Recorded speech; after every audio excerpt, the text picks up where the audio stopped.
I'm Finn, and this is the third part of my SMAUGUST videos of 2020. If you haven't seen the first two yet, I recommend watching them first. There's a link in the upper right corner to the playlist and also in the description below. In part 1 I explained what SMAUGUST is and how I tackle the subject. In part 2 I update on that. And I didn't really change anything since part 2.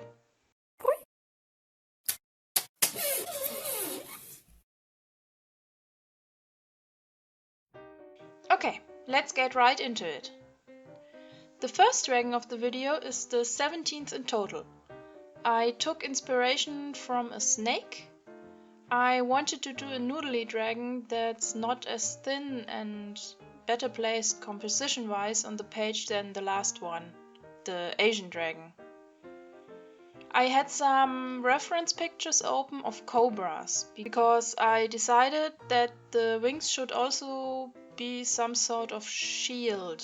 No, what's the English word for the thing cobras can expand to look larger? In German it's the equivalent to shield. Oh, okay, hood. Okay, sorry. I don't know the English words for most of those details. Anyway, I wanted to make some sort of hybrid between a cobra's hood and the wings.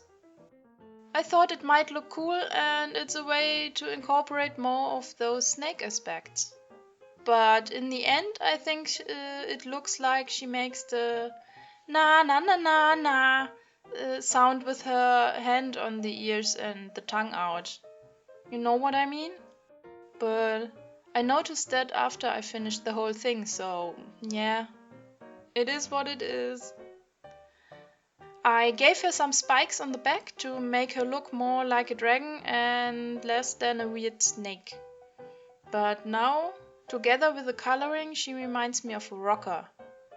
Oh, maybe she could be the familiar or the pet of a biker.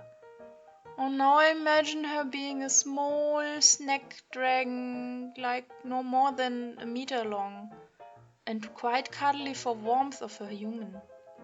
Oh.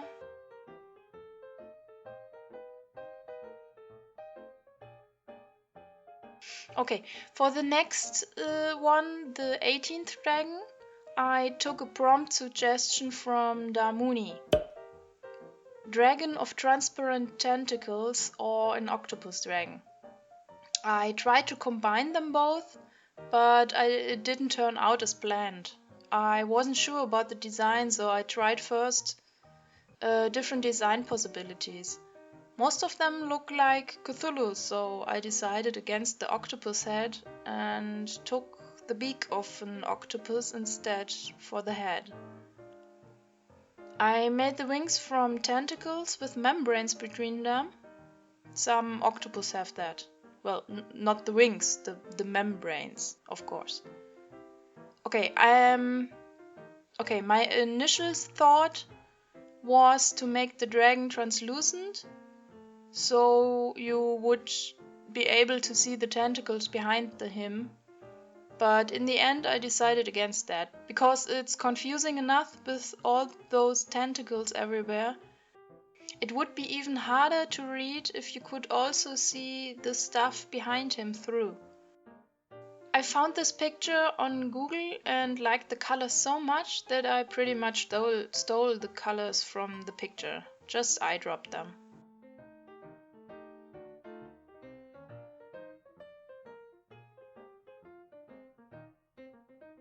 Okay, because I decided against the transparent tentacles on the last dragon, I tried to make a transparent Gooey dragon for the 19th. I also wanted to make it a cute dragon because Ctrl+C then V wished for it. At first I sketched everything with my normal sketching brush, but I thought it didn't fit the gooiness. So I did go over it with a bigger untextured brush and also tried to smoothen the curves to make it all look round and smooth and blobby and gooey, basically. You know the look of a jello pudding. It gets lighter on the outside edges and darker on the inside where you have to look through more layers of jello. Yeah, that's what I wanted to convey with the coloring. It's not really quite transparent, but kinda.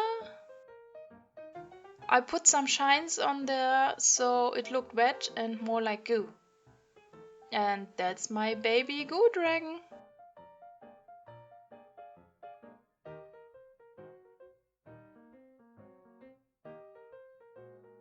Holcomb made the suggestion to draw a fire dragon, and that's my prompt for the 20th. First thing that came to mind was a generic red and orange fire-breathing dragon, but that seemed kinda boring. And then I remembered there are fire salamanders. What if I took a fire salamander and made the spots fiery or burning somehow? And that's what I did. I'm really proud of that hand claw, by the way. Why am I struggling with wings so much every time? Perhaps I should draw more wings for practice.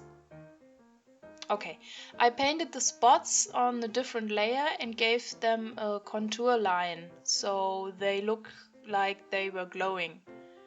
Then a few red and yellow lines drawn with about 50% opacity and the spots are burning. I struggled a bit with the lighting situation because technically every single spot gives off light, but I ignored that bit for the most part for simplicity's sake and just picked a few prominent spots where the fire would leave a yellowy glow.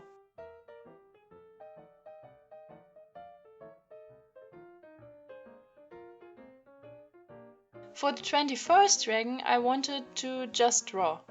I didn't feel like drawing so much and wanted to make my life as easy as possible. If it's difficult to do something for whatever reason, like depression or you just don't want to, it's good to make the task as easy for you as you possibly can. If you don't want to draw, you can draw just a small doodle or something that's perfectly in your comfort zone, just 5 minutes.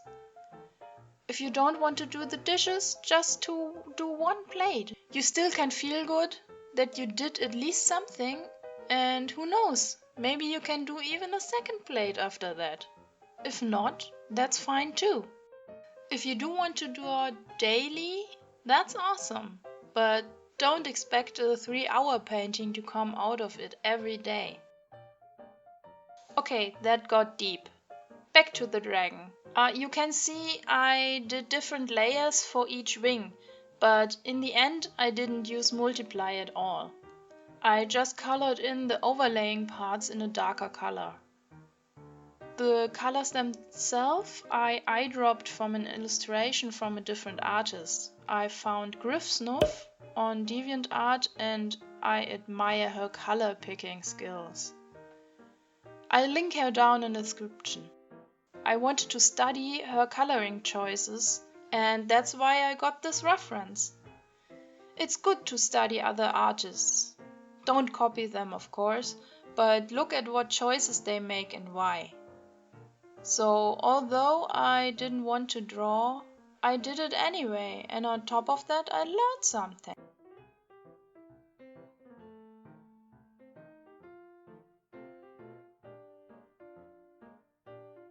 So, for the last dragon of this video, the 22nd, I gave myself the prompt feathery. I wanted to draw a dragon with feathers since quite early on, but never came around to do it. I had a crane as reference, but tried to make the wings a bit wider. Cranes have really slim and long wings. I love doing all the details with the feathers on the wings. I find bird wings so fascinating and difficult, but also fun to draw. He reminds me a bit of Trico, the creature from The Last Guardian. Probably because of the legs or maybe the pose too. I didn't do that on purpose. Okay, I tried to give him a coloring I hadn't done before and I rarely use light pink anyway, so I chose that and a pinkish brown to go with it.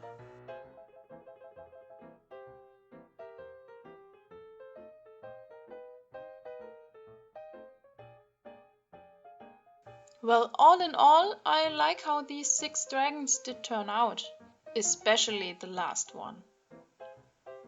I couldn't manage to do more than 6 this time. I hope you enjoyed the dragon as much as I have. And I will end SMAUGUST here.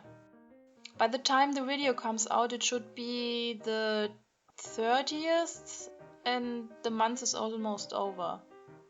Sorry I didn't deliver on the 31 dragons I promised in the beginning, but well, sometimes life happens and you have to adjust your plans around that. But I think I still did a lot and the challenge was a lot of fun too. Anyway, if you liked the video, well, like it. And if you want to see more, maybe consider subscribing. I have other creature design videos on my channel and there's more to come. I'm back hopefully next Sunday again with another video. I hope I can pick up the schedule again. The SMAUGUST videos were very time intensive after all. So yeah. Anyway, the end!